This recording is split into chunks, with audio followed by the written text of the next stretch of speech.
Coach, what did you see out of that game? It was a hard-fought match, back and forth. I thought Illawarra played really, really well. I thought they had a really good game plan. Could have gone either way. I thought we really performed throughout the game as well as they did. And then I think in overtime we were able to kind of get some momentum finally.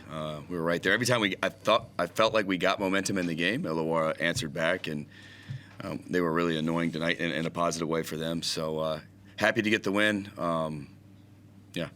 What did you think of the two big lineup at the start? Like Froling and McGee gave you real problems, particularly Froling, in like just grabbing the ball and attacking him 4 games off Achilles. How did you adjust to that and sort of, I guess, quell what they were doing? Yeah, we tried to put some different lineups out there. We had no answer for their bigs, especially Froling in the first half. We went small a little bit, try to wear him down a little bit, push his catches out. We tried to double a little bit later in the game, but yeah, no, he's a really good player, and he's obviously made a really big impact on their team the last couple games. It did feel like a bit of chess, like, you know, one team would react and the other team would react, and there was never any separation. Was there any point in time in the game where you felt like, okay, we might be able to pull away here? Yeah, there were several times. I think in the second quarter, I don't know what we went up by in the second, maybe 8 or 9, something like that, and then they fought back. And in the third quarter, I think we went up 5. Like I said, they hit big shots. QJ Peterson was hitting big shots. Tyler Harvey was hitting big shots. They kind of went away from inside later in the game, but yeah, I thought we had a chance to pull away. But again, credit to them. They played really well. They performed tonight, and it was a really good basketball game. It gets to overtime, and it's a little bit back and forth, and you do pull away, and then there's a bit of fireworks where both coaches are involved. Can you tell us what you saw there, and you know what you saw from your perspective? Yeah, from my perspective, I saw Sobey drive baseline, and their player didn't make a play on the ball. Then there was a scrum, and I just want to make sure, you know, we don't want anybody getting suspended or anything like that. So just out there trying to protect everybody involved. You mentioned Sobey. How important was he tonight? And give us your thoughts on his incredible performance. Yeah, I mean, he had 13, I think, in overtime. Like I said, he's playing at an unbelievable level this season, and he's been huge for us, and we need him to continue to be. But we've got, like I said, we've got several other guys, including DJ here, that are stepping up, and that's, again, I say it almost every game, but that's the beauty of this sport, is that it's a team game, and you want that. If it's not someone's night this night, it could be their night the next night. I think, you know, DJ gave us a lot of energy. Wes Awandu led us in plus-minus. He only scored 7, but led us in plus-minus. Glover was huge all night long. Hit a huge shot there down the stretch. And then, again, what JB does for us doesn't show up on the stat sheet. So he's just a maniac in a most positive way. And, again, we got other guys that didn't get to play as much tonight. But we've got good players, and, yeah, we need everybody ready to go.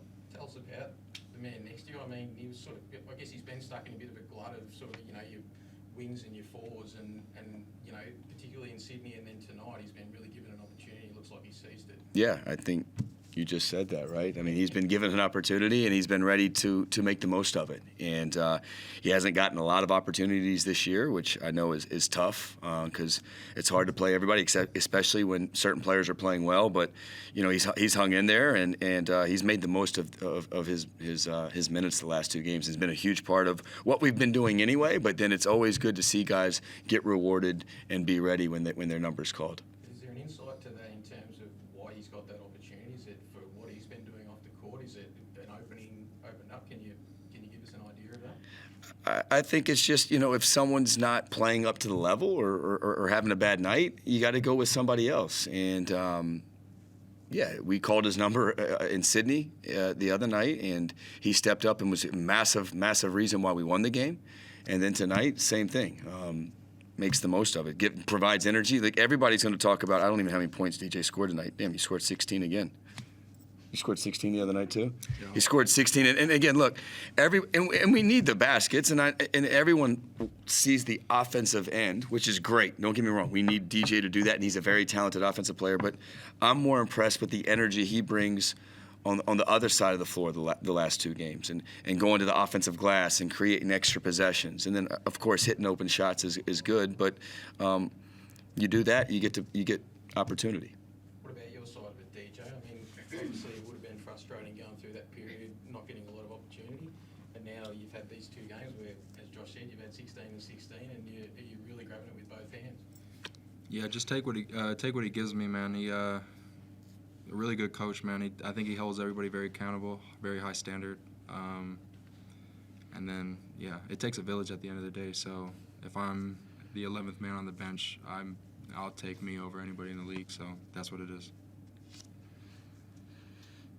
Was there a turning point personally for you in the season, DJ? I mean, the sort of, I think late in the game in the most recent throwdown, you came in, you gave them a little bit of spark. Is there something you can pinpoint to say, hey, this is when this season kind of turned around for me on a personal level? Personally, I think I've been this the whole season. It's just obviously, like he says, like it's not everybody's night every night. So it's just about staying ready and then just not getting too down on myself, like staying ready, always getting up shots, getting in work. And so if I get in there, I don't give them a reason to pull me out, and that's it.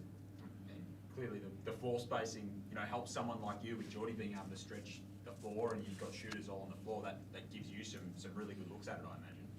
Yeah, I mean, I wouldn't say maybe with Geordie. Geordie likes to shoot the three right now, so I think just trying to play off of other guys. Like, so when Geordie's out on the floor, like, and the teams have been doing a lot of switching, I like to just go in the post, seal, go get offensive rebounds, take that as that advantage, and let Geordie, he's shooting 50%, so I'll let him hold it down for there until he gets out the game. Once he's out, then it's my turn to shoot some threes.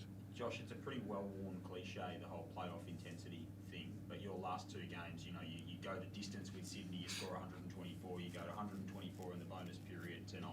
Do you feel that, does it feel, you played this team in the semi-final series last year, right, and played them really tough. Did it feel reminiscent of something like that tonight with the intensity? Yeah, I mean, we're playing good basketball right now.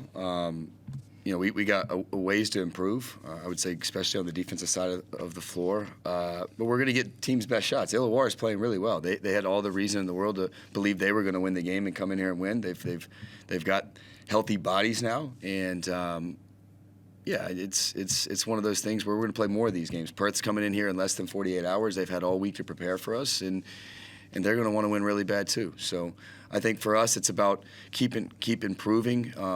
Don't be satisfied, and keep the chip on the shoulder that the guys have been playing with. Josh, just one from me. Can you give us an insight into the combos around minutes? You've got so much depth now. You've brought in Wes Wundu, Ian Clark, and there was a moment there where maybe Angus Glover was playing less minutes. And I know you operate off what's happening on the floor, but is there a conversation that has to happen during the week and to have everyone buy into that? My job as a coach is really tough. I want these guys. It's one reason why DJ hasn't got as much time this year. But he's very capable, as you guys can see. It's a tough job when you have a team that has a lot of depth. There's other guys that didn't play as much as they wanted to tonight. But it's keeping guys confident, but also holding them, like DJ said, accountable every day. And just knowing that it's going to be, as long as, for example, DJ is happy for whoever, John Brown when he does well, and John Brown's happy for DJ, and the catch is happy, and Daniel Foster. Daniel Foster's a guy who didn't even get in the game tonight, who's very capable of getting on that floor and contributing wins. But we have a deep roster, a roster that's got a lot of guys that have the ability to help us win, and everybody's got to be ready, as hard as that is at times. But that's basketball's a team game. It's not a individual game, as much as sometimes we want to make it like that. That's why I love this sport, and I know it's hard on guys sometimes not playing as much as they want, but I think they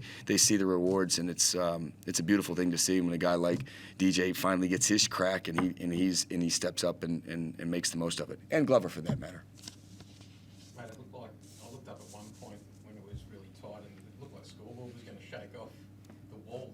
What do you make of the atmosphere at the state basketball centre for these games? Hey, freaking unbelievable! It got loud in there. The fans were awesome. That's a credit to everybody that gets them here, but they definitely were our sixth man tonight. They pushed us over the top. It's just fun to play in. It's looking forward to Saturday night and against Perth. We need them here and supporting us, and then we have two more in here. So looking forward to getting back out here and playing in front of them. Mikey? Yeah, guys, I'll just be quick. Josh, we've talked all season about how you pride yourself on playing a style where you can play at such a tempo where eventually you'll wear down the opposition, or at least be able to sort of overrun them. And it took until overtime again tonight, but eventually it happened. You must be just confident that the longer a game goes, then the way you play will always sort of hold you in good stead. Yeah, I mean, we want playing a team like Illawarra, though, they like to play at our pace. So we wanted to win the game on the defensive side of things. I think we actually did at the end of the game. But credit to them tonight. They gave us everything that we could handle. But yeah, game in and game out, we want to try to wear teams down. We don't make any secrets about that. So we're going to start getting teams' best shots. Not that we haven't before, but we just can't be satisfied. We got to stay hungry. And like I said, keep that chip on the shoulder. And DJ, I want to ask you about Sobes. Obviously, you saw the version of him in Brisbane as his teammate. What do you think the difference is 2 years later? What are you seeing in him that has turned him into playing career best basketball like he is right now? Man, at first it's just happy. It's just it brings me joy to see, man. Like I've seen him work in Brisbane, coming back from injury. Had a bit of a roller coaster with Brisbane. I got to come back with him here at Southeast, and the work he puts in and day out is just it's unmatched. I don't think he's missed a practice. He's always there. He's ready to go. Takes care of his body, and I think that just what he's doing right now is just work that everybody gets to see. I don't think they see the behind the scenes stuff, but yeah, no, it's just good to see, man. I love the MVP chats. He's up there, man. Absolutely. Yeah, that was pretty sick. And just like, what about for you personally? Obviously, you played some good basketball in Brisbane, but it was a pretty tough time for the team overall. What's it like now for you to be part of a team that's shaping up as being a real contender? Like anyone would say, winning never gets old, man. In my career, I think I've been a part of 2 winning teams before this, but this is a feeling where it's just I'm a little bit older now. Man, the feeling of winning is just I don't know how to explain it. It's what you play for as a kid. Like it's what you grow up wanting to do, play in front of sold-out crowds, come in, play, give energy, and it's just a kid's dream out there right now for me. And I assume that's why it makes it easier to accept if you play minutes or you don't play minutes. But if you're part of a winning team, that's what matters, isn't it? That's it.